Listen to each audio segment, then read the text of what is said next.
Halo, assalamualaikum warahmatullahi wabarakatuh. Selamat pagi, selamat siang, selamat sore, dan selamat malam buat teman-teman pemirsa dimanapun kalian berada. Semoga kalian semua selalu sehat walafiat dan bisa menjalani aktivitas dengan penuh rasa semangat. Oke, di video saya kali ini eh, lanjutan dari video saya yang sebelumnya. Jadi apa sih penyebabnya klep di motor saya itu bisa bengkok karena tabrakan dengan piston? Dan setelah saya teliti, ternyata yang jadi masalah adalah bagian tensionernya atau tonjokan rantai keteng. Oke, apa kalian tidak tahu apa itu tensioner? Tensioner adalah tonjokan rantai keteng yang berada di bagian kiri blok, bagian atas. Nah, di situ ada sebuah tonjolan berbentuk obeng, putaran obeng ataupun baut. Nah, jadi depan saya ini sudah ada penampakannya. Ini adalah tensioner Yamaha Jupiter MX. Jadi seperti inilah tensionernya teman-teman. Oke, jadi kenapa yang bermasalah tensionernya? Apa hubungannya dengan klep bengkok sampai-sampai bisa menabrak piston? Oke, jadi di sini saya coba menjelaskan. Jadi fungsi dari tensioner ini adalah untuk menekan rantai keteng atau rantai kamprat di sepeda motor. Jadi ini ada tuas, ada batang tuasnya. Jadi dia akan menekan rantai keteng.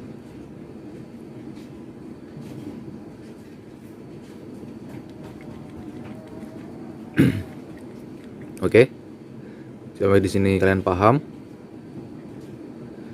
Nah, jadi rantai tensioner saya ini dia sudah bermasalah ya teman-teman.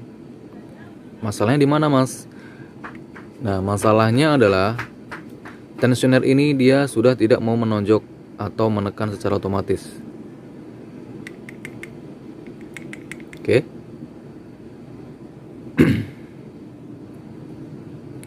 Jadi itulah kenapa klep bisa tabrakan dengan piston, karena rantai keteng dia tidak kencang lagi. Dia mengalami kekendoran sehingga posisi dari gigi sentrik dia akan mengalami perubahan sudut. Nah, jadi di saat mesin berputar, dia makin kendor, rantai keteng makin kendor, makin kendor, makin kendor. Nah, jadi gigi sentrik itu dia sudah tidak bisa menekan secara rantai keteng itu dia sudah tidak bisa menekan secara maksimal yang ditekan oleh tensioner, maksud saya. Nah, di saat itulah gigi sentrik dia mengalami perubahan sudut. Yang seharusnya piston dia di bawah ke bawah saat dia TMB atau piston berada di bawah, klep isap dia turun atau membuka. Nah, saat piston berada di TMA atau di bagian atas, klep X membuka. Nah, jadi disinilah dia akan mengalami perubahan. Di saat rantai keteng sudah kendor karena tensioner bermasalah, jadi di saat piston dia berada di atas atau sedang menuju ke atas, nah, klep bagian intake atau isap dia akan membuka. Nah, jadi saking cepatnya dia bisa menabrak piston. Karena apa? Karena ini tadi, karena tensioner ini dia sudah tidak bisa menekan secara maksimal dan rantai keteng mengalami kekendoran. Oke, sampai di sini kalian paham?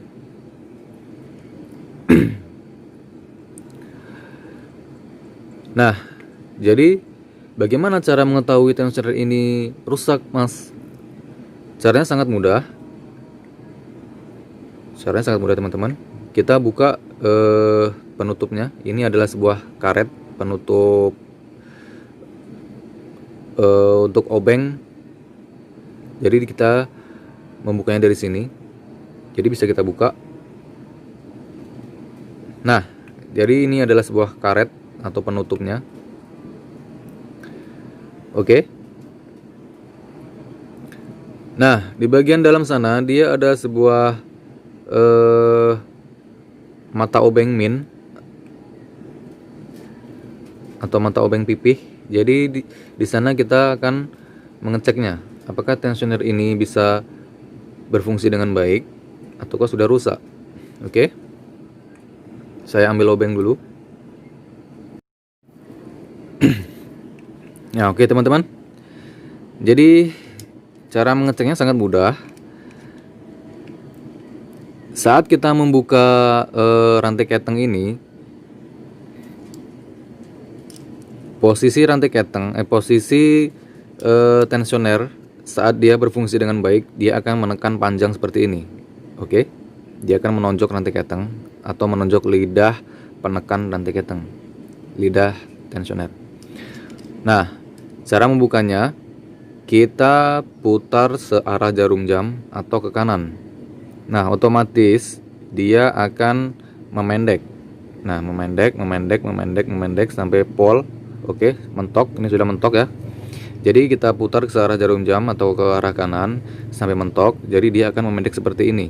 Oke. Nah, jika tensioner ini masih bagus atau masih bekerja dengan baik, saat kita memutar obeng ini ke kiri, nah ke kiri, lalu kita lepas, dia akan otomatis keluar atau menekan. Oke. Sambil di sini kalian paham. Saya ulangi. Jadi cara mengecek tensioner ini berfungsi dengan baik atau tidak, caranya sangat mudah. Nah, kita ambil obeng kecil, obeng min, lalu kita masukkan. Nah, kita putar obeng ini searah jarum jam atau ke arah kanan. Nah, otomatis batang tensioner ini dia akan naik atau memendek. Nah, oke. Nah, jikalau tensioner ini masih bagus, kita putar obeng ini ke kiri atau berlawanan arah jarum jam. Nah, kita putar ke kiri seperti ini. Saat kita lepas obeng, nah dia akan menonjok. Dia akan otomatis menonjok karena di sini di bagian dalam dia ada sebuah per. Nah, per inilah menjadi gaya pegas untuk batang tensioner ini.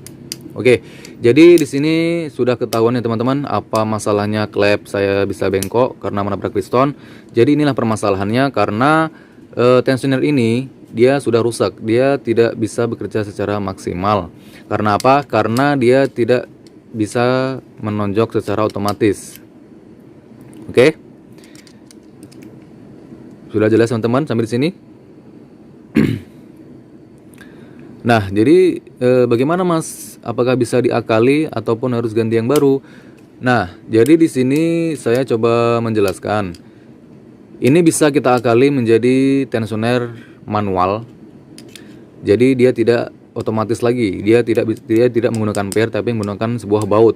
Nah, seperti yang kita tahu banyak tensioner sekarang, tensioner yang aftermarket, yang tensioner setelan secara manual itu sudah banyak dijual ya di pasaran. Jadi dia menggunakan baut 10 kalau nggak salah ataupun 12. Nah, dia bisa di setel secara manual. Jadi kita sesuaikan kekencangan rantai keteng itu seperti apa. Kalau yang seperti ini bawaan pabrik atau yang originalnya dia masih menggunakan gaya pegas menggunakan per di dalamnya. Nah, jadi di sini saya tidak merubahnya menjadi secara manual. Tetapi saya sudah membelinya yang baru dan kemarin saya sudah keliling ke toko-toko dan ke showroom. Ke showroom saya tanya stok mereka habis. Dan saya tanya di toko-toko spare part. Setelah beberapa kali saya mendatangi beberapa toko, saya tidak menjumpai tensioner Jupiter MX yang original atau yang asli, karena di daerah saya masih agak sulit. Nah, jadi saya membeli yang merek Takayama. Nah, Takayama mereknya, adjuster tensioner. Oke, jadi di sini ini sepertinya punya tensioner punya motor Mio, Mio J, tapi sama dengan punya Jupiter MX. Tapi seperti yang kita tahu, kualitas yang original dengan yang imitasi pasti akan berbeda ya teman-teman. Oke. Jadi kita buka.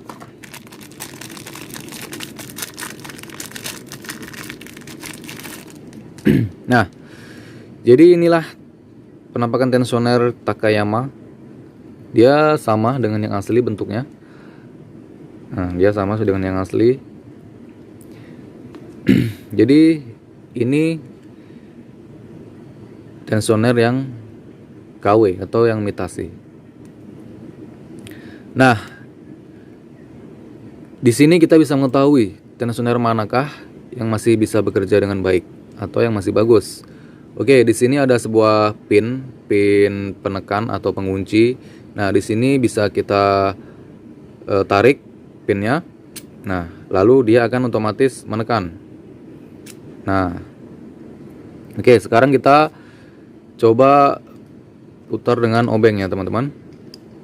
Kita putar ke arah kanan atau searah jarum jam. Nah, saat kita putar ke arah kanan atau searah jarum jam, dia akan memendek. Nah, memendek. Nah, di sini kita sudah merasa ada rasa beban ya teman-teman. Di sini sudah terasa berat. Nah, jadi di sini sudah sudah mentok ke arah kanan. Nah, saat ingin mengetahui tensioner ini bekerja dengan baik, caranya tinggal kita putar berlawanan arah jarum jam atau ke arah kiri. Nah, saat kita putar begini ke arah kiri, lalu kita lepas obengnya, otomatis dia akan menekan atau batang tensioner ini dia akan menonjok.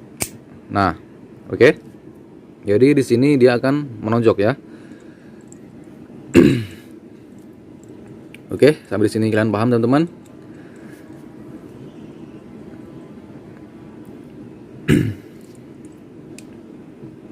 Nah, jadi perbedaannya seperti ini ya. Perbedaannya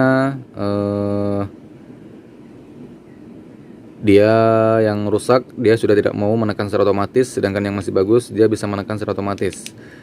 Nah, yang jadi pemikiran saya nanti ke depannya, apakah ini awet? Mudah-mudahan saja awet.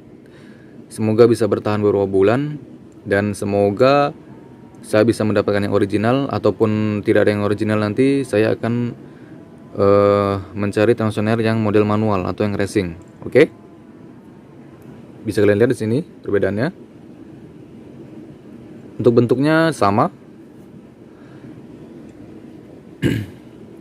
Oke?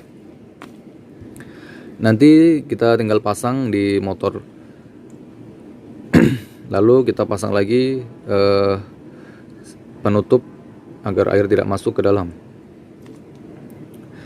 Nah, oke. Cukup sekian video saya kali ini. Jadi itulah penyebabnya kenapa klep saya bisa bengkok. Jadi tensioner ini sudah rusak. Oke. Semoga video saya bermanfaat untuk kalian semua. Jika kalian suka video saya, jangan lupa like.